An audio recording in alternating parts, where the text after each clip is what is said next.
Big boy on the rails.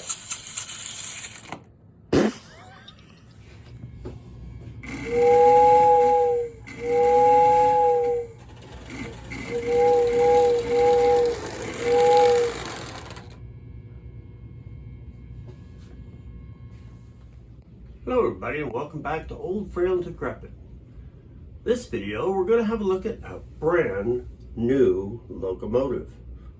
This is the Menards Union Pacific Beta 4.5. Just got it today and we're going to have a look at it. And we're going to also run it. We're going to listen to some sounds, see what's right and what's wrong with it. It's very much like the last release of the Santa Fe's, mechanically and sound-wise.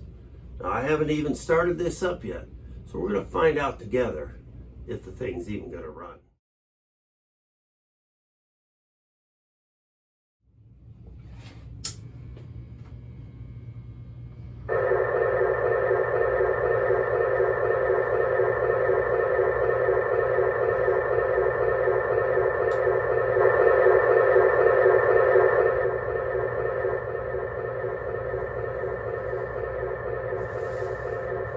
Well, that's a good start. It's making noise and it did respond to the volume control. Now let's see about some of the sounds. Okay, that's enough of that.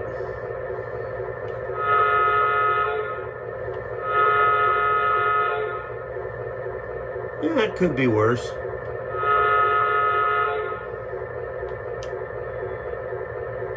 Let's go. Dispatcher, 4694 East is ready to proceed. 4694 East, confirm you're ready. Aligning switches to track 1. Have a good trip. Dispatch, I see the signal has gone from red to green. We are moving. Check. The signal is green. Moving from track 4694 East, you are clear of the yard. approaching Menardsville Junction. The track is clear. Dispatcher, 46. Roger. Let's go. Okay, we got us a button stuck on the controller. From track 5 to track 1. Track 1 lamp is green. Confirm the green. Cars rolling through smoothly. 46. Detector 84B. Train 4694 East. No overheat detected. Dispatcher, detector 84B reports no overheats. Copy, 4694 East. Okay, so we had a button stick on the controller so far. Let's see what else we can do.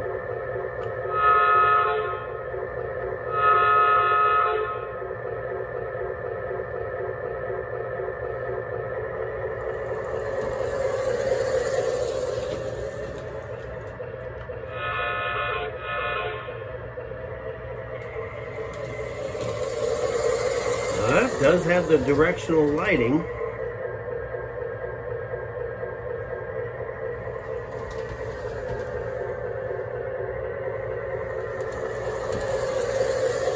Takes off pretty good pace too. But of course, here at Old, Frail, and Decrepit, we're pretty well used to that, 'cause that's what our Marks trains do. All right, so let's see if, there we go, that's a little nicer. And there we go.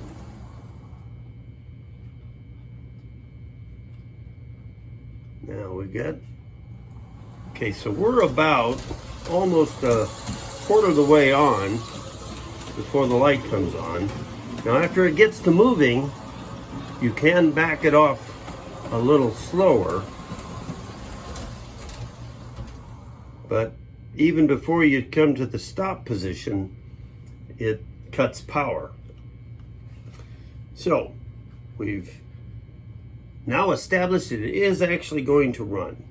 So now let's have a look at some of the paintwork on this.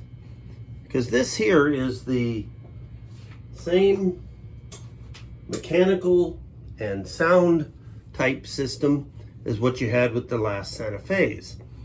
So the one big difference is the paint on this.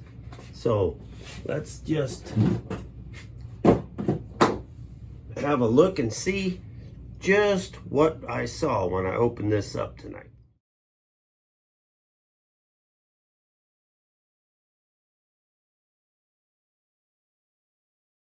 Overall, and from this distance, it doesn't look too bad, but if you look right there,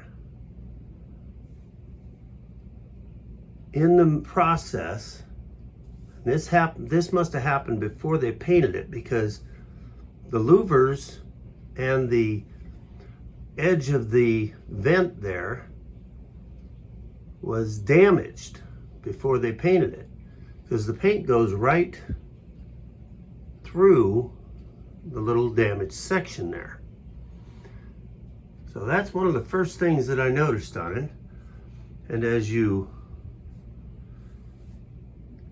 look back here, you can definitely see it. But I'm sure that's something that you won't really notice as it's moving by at speed. Now let's just have a look at a couple other things. The nice thing, I had my wife with me when I opened this up, and she says, oh, here's something, and here's something, and here's something. Here's another little thing that was noticed almost right away. Looks like a little scuff in the paint. It's actually removed the paint down to the yellow. And you look at the red, it's like the red has just a small amount of overspray. Now you'll notice here, just above the flag, there's a little, don't even know what I would call that, but it looks like a little piece of red paint or something got into that spot right there. Now on this nose paint, you'll see that it's really pretty uneven.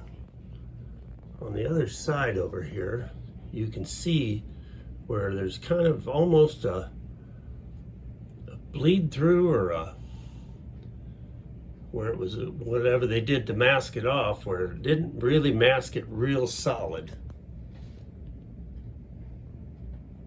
So you can see where a lot of guys talked about how crisp the paint was on those last couple of Santa Fe's. This one really is not quite there yet. Looks like they need to work a little more on doing Union Pacific. See, you can see again on the red, just a little of the bleed through to crossover. And then if you were to look from underneath, some of these spots here, you can see where there was no paint at all. Let me flip this thing around and we'll look at the other side.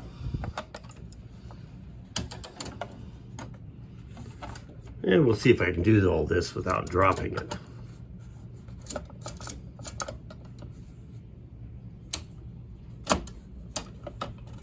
All right, buddy, stay on the track. Not even running it, can't derail. All right, now on this one, you'll see there's a little bit of a dark shadowing out here. And I've got to assume that had to be from whenever they were applying that flag decal on there. Another little paint smudge here. And underneath here, you can see right here, it's a little hard to see with the lighting there, but they didn't get that one painted there. So, and right along here, I just noticed this. See the yellow showing through right here? The gap there, and right at the cap here. There we go. So, overall, I'd have to give them probably a C- on this paint job, or maybe even a D, because this is definitely not not near as good as the reviews I saw on the Santa Fe's. Now, a lot of you guys will be happy to see that this does not have the chrome trucks, but rather they are painted, and it does look pretty good with this particular model. And if you look in the cab, we do have two figures. Not that finger, we don't want that in there. We got two figures in the cab, and they are nicely painted. I haven't pulled the shell off yet to see just how good everything looks in there. But now that we've kind of critiqued the paint, let's go ahead and throw some cars behind this and run it a few times.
Now, just for some final thoughts, after having tested this out, run it a little, went through the paint and the sounds, one of the things I'd like to say is that all in all, for a starting locomotive, it is a very nice locomotive.